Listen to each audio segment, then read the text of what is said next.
Okay, so in vscode, when you execute the file using runner, the output is shown in this output tab.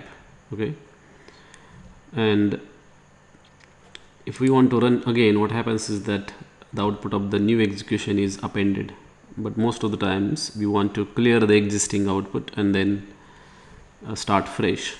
So you can clear this from here manually, but you can also do it automatically as well.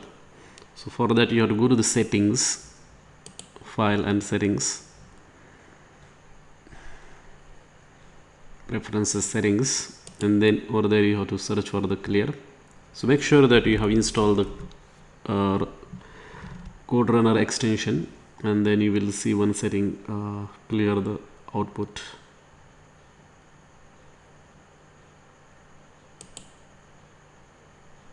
So you can see here a run code configuration is there, and so code runner, so this is the extension, this setting applies to this extension, so make sure this extension is already installed and then check this. So what happens is that after you check it, what I'm gonna do is I'm gonna execute this file, and then what will happen is this particular thing will automatically clear and new output will be shown.